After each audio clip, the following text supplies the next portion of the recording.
Y'all know what's going on. It's time for another episode of Doing Time with Joe. I'm your host, Joe Baker, and welcome to the show, y'all.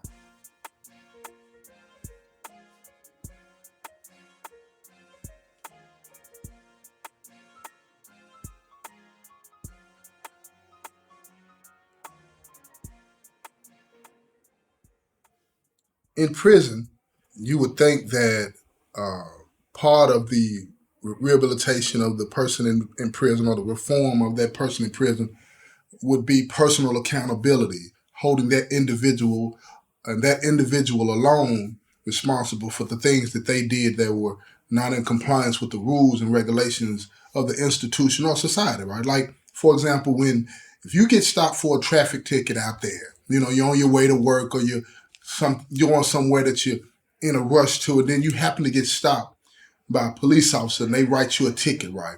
When they write you that ticket, they don't punish you, your husband or boyfriend or girlfriend or whatever, and the kids and the dog at the house. They don't punish everybody. They punish you. You're the one that receives the ticket. You're the one that has to pay the fine or go to court or lose your license or whatever the case may be. Not everybody in the house that you live in is punished. Does everybody in the house have to deal with the punishment in some sort of way? Yes, meaning like if something happens and they happen to take the car, that might affect everybody else in that way. You feel what I'm saying? But everybody does not get punished for it in the same way that the person that committed the infraction gets punished. In prison, that's how it works in here. It's called group punishment, y'all. Now, I'm going to tell you this story about, and this is just one of many examples that I could give you, but I'm going to tell you this story about this one individual that did something wrong and how it affected everybody in the building that he lived in and how that caused all kinds of different reactions from the population, you know what I'm saying, in their response to it because they know that this group punishment aspect is going to affect them, right? Now, this is what happened, right? A lot of times in here, people, and I've said this to y'all before, people in here, they find their own lane as to how they're going to survive the environment as far as financially, how they hustle, right? And some people in here, they steal. They just do it, and they steal stuff to pay debts. They steal stuff to pay for drugs. They steal stuff. Some of them steal it because they like stealing, okay? Let's just keep it real. Some of them have a real sickness when it comes to that. So, it's just one guy. He was involved in some things that he had no business being involved in, selling little drugs or whatever the case may be, right? And there was this one guy that owed him some money. This one guy owed him some money, and he decided to steal something that belonged to the prison from this particular work site that would ultimately affect everybody else, right? There was these set of headphones, right?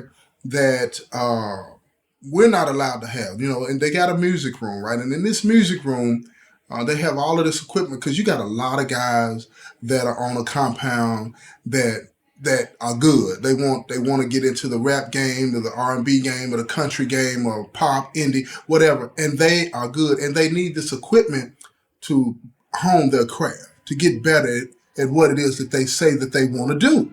So what happens is that they come to the music room and they participate in things and they get to use all this equipment. So one day, this one guy that had these debts, he decided that he wanted to steal one of the pieces of equipment to get out of debt.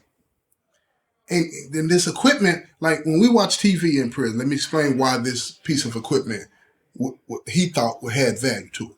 In prison, when we look at TV, we have to have on headphones or earbuds, right? You can't have the headphones unplugged from the TV because in the past it would cause problems between cellmates and you would get to fighting. So they came up with a policy that you had to watch your TV with your headphones on. That way, the only person that's going to be hearing what you're looking at on TV is you. So that policy has been in effect for years and it's worked and it's been a successful policy, right? So this individual, he thought he would steal these fantastic headphones that belong to the music room that everybody on the compound that participates in the music program benefits from. So he stole these headphones and he gave them to the guy that he owed money to for his drugs. right? And this guy, knowing that these headphones were nice. The headphones that we're allowed to have are clear headphones. You got to be able to see through them and all this. And these were different. These were professional headphones that they used in studios on the streets. That the warden was so gracious in allowing the guys to have these. You know what I'm saying? For the music room, and they were phenomenal. I mean, it's like studio type stuff, right? So this idiot decides that he wants to steal these headphones and give them to the guy that he owed money for his drugs. So when he did that, nobody really paid attention at first, right? Because what they do, they inventory this stuff weekly, not daily, right? So when he stole them, somebody in the building that when the guy that he sold them to gave them to, somebody in the building that he lived, they recognized him. Wait a minute, where you get them at? They cold. Because they totally different than the kind that we're allowed to have. They stood out. And a lot of dope boys, you know how they like to be flashy. They like to stand out. They like to be set apart from everybody else. So anyway, he wears these headphones and somebody peeps it. And they said, what you doing with them headphones on? You ain't supposed to have them. They belong in the music room. So what does he do? He takes the headphones off and he hides them. Now he has 2 or 3 other people that are in the music program. They come and they say something to him. Say, look, man, you need to get those back to the area, man, before some trouble comes, because they know what's going to happen. So then they start to talk about it, and now word is spreading around the compound, and it makes its way to the individuals that work in that area. So they say something to him just in a nice way. It was weird the way this played out because they did not step to this individual in an aggressive way at all, and that's just not how it usually works. You feel what I'm saying?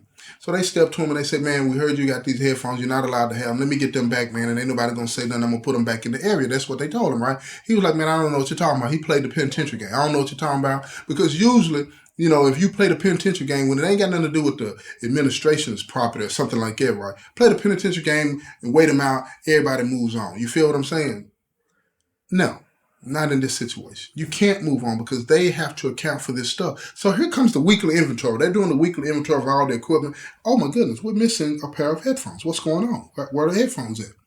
So they do what they're supposed to do. They go to their supervisor and they report that the headphones are missing. The supervisor logs it down and says, okay, we'll need to find them. Do you know anything about it? Now, because of the relationship that they have, the supervisor and these guys, they said, look here, boss, let me tell you something.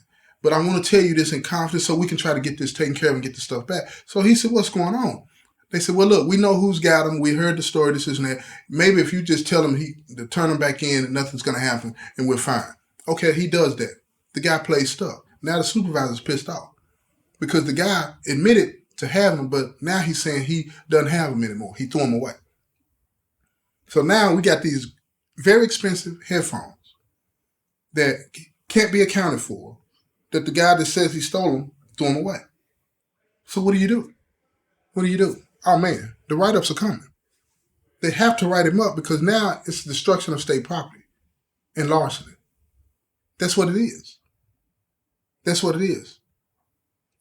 So here comes the write-ups. He get written up. They lock him up, take him to the D board.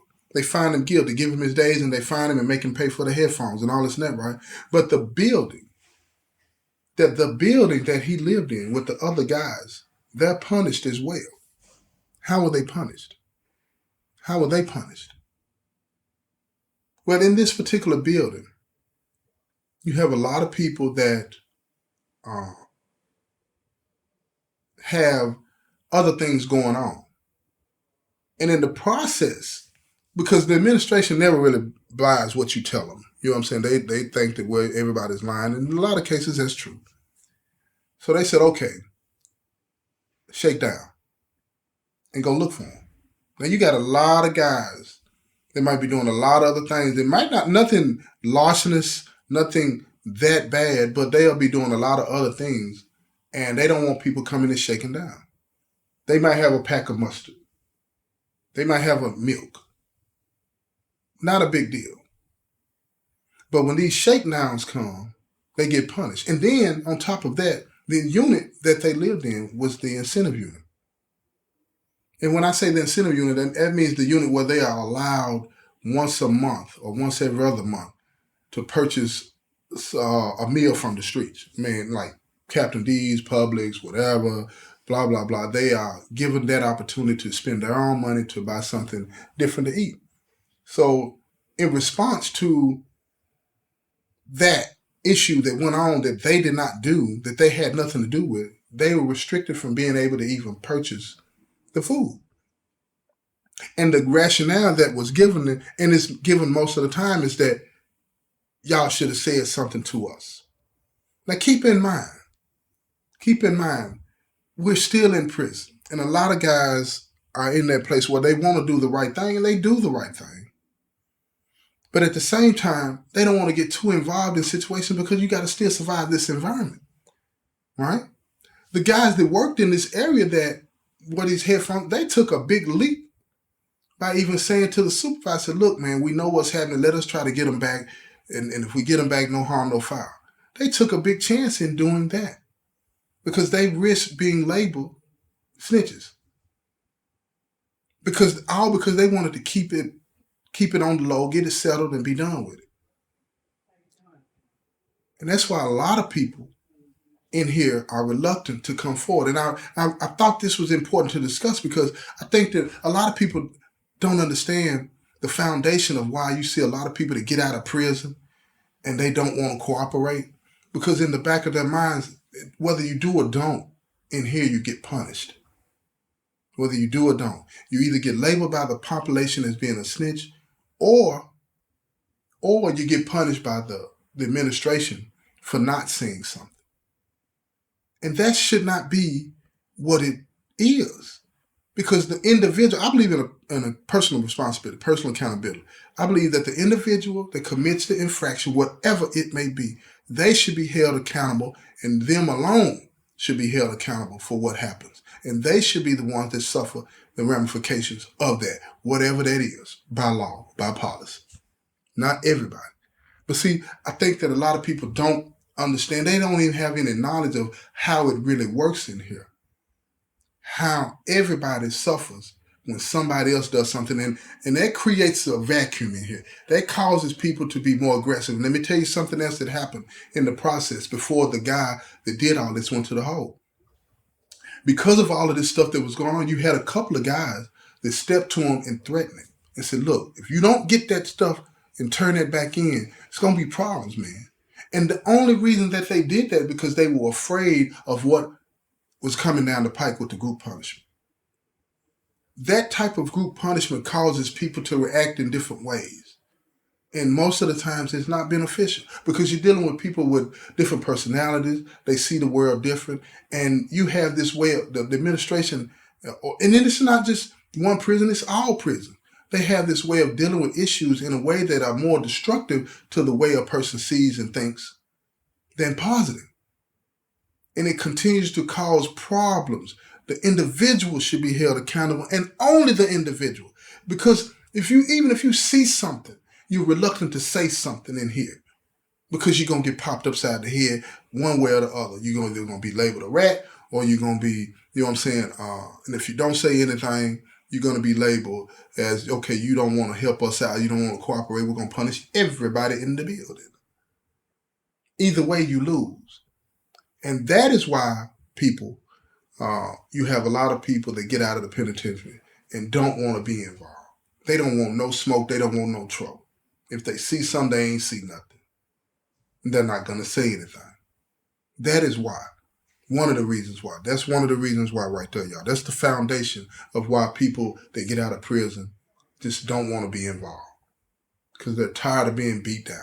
Remember that the next time you encounter somebody that's gotten out of prison in your family or whatever, and they want to stand, they don't want to be involved in nothing that's going on. Because psychologically, they still think that they're in prison. They still think that, you know what I'm saying, that somehow or another they're going to lose anyway. And you got to help them get through that because you want people to be responsible citizens in the community and you know, watch out for each other and watch a neighbor's property and so the neighbor watch their property. You want these things, right? But you got to remember, they have been burned.